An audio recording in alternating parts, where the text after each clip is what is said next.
Saudara, polisi menetapkan seorang tersangka yang diduga pelaku pembunuhan gadis penjual gorengan di Padang Pariaman, Sumatera Barat. Selain itu, polisi juga menurunkan tim trauma healing untuk memberikan layanan konseling bagi keluarga korban.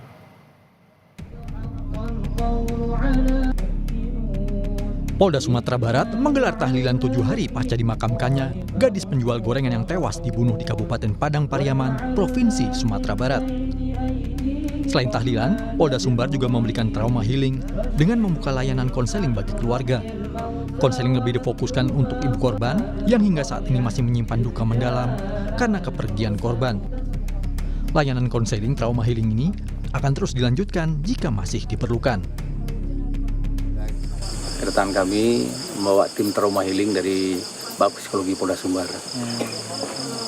Itu berapa tim yang kita turunkan, Pak? Tim trauma healing, dan untuk giat kita ada 2 ini, yasinan, tahlilan, dan trauma healing. Untuk trauma healing akan dilakukan berapa lama nih, Pak? Apakah akan berlanjut atau seperti apa? Lihat perkembangannya, nanti bisa juga berlanjut atau kalau memang 1 kali cukup. Sementara itu, polisi menetapkan seorang tersangka yang diduga pelaku pembunuhan penjual gorengan. Tersangka bernama Indra Septiarman diketahui merupakan warga kampung tetangga korban. Meski sudah menyandang status tersangka, polisi belum menerbitkan status DPO.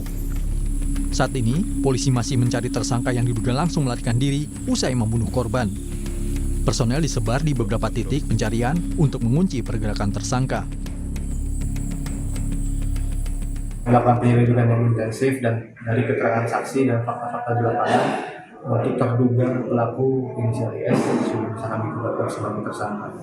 Tersangka ini yang sudah kami tetapkan adalah warga sekitar sendiri. Mungkin sedikit banyaknya dia sudah menguasai Medan. Namun tetap itu tidak menyurutkan tekad kami yang tetap berusaha semaksimal mungkin dalam mencari tersangka. Penetapan status tersangka hanya selang sehari setelah polisi menemukan tas yang diduga milik pelaku pembunuhan remaja penjual gorengan. Ransel hitam yang ditemukan di kawasan hutan ini berisi perlengkapan milik terduga pelaku, mulai dari kantong tidur, baju, dompet yang berisi KTP orang tua terduga pelaku, hingga celana milik korban yang juga ditemukan di dalam tas. Selain mengejar ke dalam hutan, untuk mempercepat penangkapan terduga pelaku, polisi juga memetakan dan menyisir kampung-kampung yang kemungkinan disinggahi terduga pelaku untuk mencari makan. Tim Liputan, Kompas TV. Untuk mengetahui informasi terkini, kita langsung bergabung dengan jurnalis Kompas TV, Rio Yohanes di Padang Pariaman, Sumatera Barat. Rio, selamat siang. Ini apa saja kemudian yang menjadi pertimbangan polisi hingga akhirnya menetapkan tersangka? Ya, Ian dan juga saudara, penetapan tersangka ini berdasarkan adanya keterangan dari saksi-saksi yang sudah diambil oleh pihak kepolisian. Juga ada barang-barang bukti yang ditemukan dan adanya celana atau pakaian terakhir yang digunakan oleh korban yang dibawa oleh terduga pelaku atau tersangka ini saat pelariannya. Hal itu dibuktikan dengan ditemukannya atas tersangka di dalam kawasan hutan, di mana di dalamnya juga terdapat celana milik korban. Sehingga dalam hal ini pihak kepolisian menetapkan status tersangka sebagai IS ini usia 26 tahun ini, dan sejauh ini memang baru 1 orang yang ditetapkan sebagai tersangka. Dan tidak tertutup kemungkinan nantinya akan muncul tersangka baru jika nanti IS ini berhasil ditangkap dan ia bisa dimintai keterangan. Demikian, Ian. Ya, pelaku telah ditetapkan sebagai tersangka, namun ini masih buron. Lalu bagaimana perkembangan pengajaran pelaku dan apakah posisinya sudah diketahui oleh polisi? Ya, Ian, untuk posisi pelaku itu terakhir pada Senin pagi kemarin itu ditemukan ada warga yang melihat terduga pelaku turun mendekati kawasan kampung. Pelaku ini terlihat sudah dalam kondisi acak-acakan, tanpa baju, hanya memakai celana pendek saja. Dan ini memang dia melihat aktivitasnya, terlihat oleh warga pelaku ini, tersangka ini langsung lari lagi ke kawasan hutan. Tersangka ini terlihat di kawasan Jorong, Padang Kabau, di sana masih dalam kecamatan 2x11 Kayu Tanam, Kabupaten Padang Pariaman, Provinsi Sumatera Barat. Dan berdasarkan temuan terakhir ini, pihak kepolisian itu memfokuskan pencarian di kawasan tersebut dan lebih diintensifkan. Hingga tadi malam itu pihak kepolisian termasuk Kapolres dan juga Kasat Reskrim itu berada di kawasan hutan untuk ikut membantu proses penangkapan tersangka ini. Namun memang hingga siang hari ini tersangka ini masih belum dapat ditangkap. Demikian, Ian. Ya Rio, ini polisi kemungkinan besar juga telah mencium gitu keberadaan pelaku. Namun demikian kemarin polisi menyebutkan mempersempit gerak pelaku dan juga apakah ini warga turut dilibatkan dalam pencarian mengingat ini pelaku juga merupakan tetangga dari korban, Rio.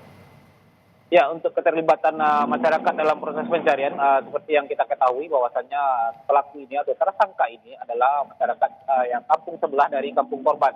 Dia juga orang yang hobi berburu, sehingga dia sangat menguasai medan dan kawasan hutan di daerah tersebut. Sehingga dalam hal ini pihak kepolisian juga melibatkan komunitas buru babi atau komunitas berburu untuk ikut membantu menelusuri jejak-jejak pelaku yang ada di kawasan hutan, di mana titik-titik yang biasanya dilalui oleh pemburu ini dan di mana tempat-tempat titik-titik beristirahat pemburu ini.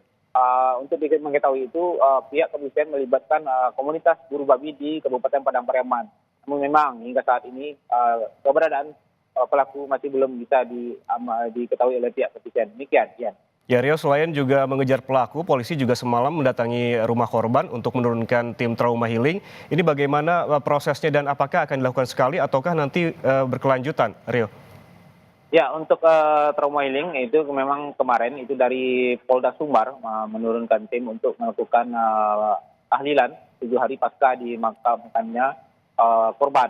Dan selain tahlilan memang personil juga memberikan layanan konseling, trauma healing berupa konseling kepada pihak keluarga korban. Terutama yang diintensifkan adalah kepada ibu korban karena memang hingga saat ini korban masih menyimpan luka mendalam akibat kepergian dari korban ini.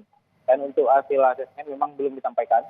Jika memang nantinya dibutuhkan secara berkelanjutan, maka akan kembali diturunkan tim untuk melakukan konseling kepada keluarga korban. Tidak hanya kepada ibu, juga kepada adik dan juga neneknya yang rumahnya saat ini dijadikan sebagai rumah duka. Demikian. Ya.